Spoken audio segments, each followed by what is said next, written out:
Good afternoon and welcome to UTV Live. The Secretary of State said he's determined to do everything he can to ensure full abortion services are available in Northern Ireland. Brandon Lewis has set out the legislative options being explored in a written ministerial statement. He said it was becoming increasingly clear that the Department of Health here would miss the end of March deadline to ensure abortion services are commissioned in full. PCR testing is to end for most people with COVID symptoms from the 22nd of April. The Health Minister has announced a more targeted approach to support and protect those at highest risk of serious illness. Free lateral flow tests for those without symptoms will also end on that date. However, those working in, living in or visiting high-risk settings such as a care home can get free lateral flow tests until the end of June. Well, it's right and proportionate that we make first of all, that we do a review and assessment of where we are now that we're 2 years into the pandemic.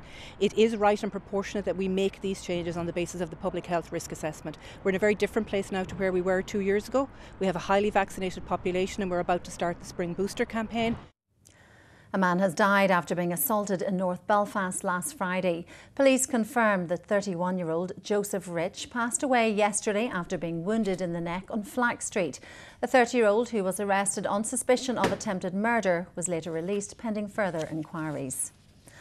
Firefighters are tackling a gorse fire on Bloody Bridge in the Mourne Mountains. 6 fire appliances are at the scene. It's on the other side of the mountain range from the blazes in the last few days.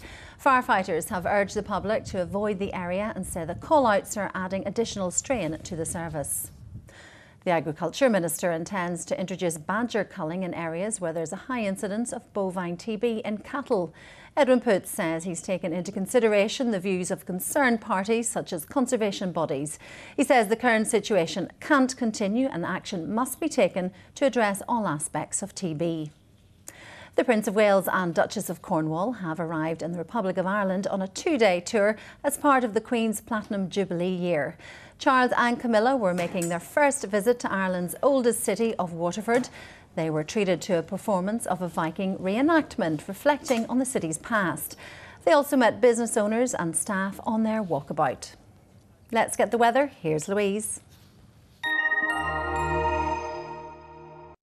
It's cold out there, but there's a heatwave on the way. UTV Weather, sponsored by Phoenix Natural Gas. Hello there, good afternoon. A fine and bright day with a few cloudier skies with light winds and highs of 15 or 16 degrees Celsius. Stay mostly dry with just a slight chance of 1 or 2 showers this evening. A few pockets of mist and fog will move in overnight, becoming quite dense with lows of 4 or 5 degrees Celsius. Rural spots may drop further. Foggy start tomorrow, but it will brighten up through the morning with lots of dry and sunny weather with the risk of the odd shower with gentle winds and highs of 16 degrees Celsius. Home means more snuggling up and keeping warm. UTV Weather, sponsored by Phoenix Natural Gas. That's the very latest this Thursday lunchtime from everyone on the team. Thanks for watching. Enjoy the rest of your afternoon.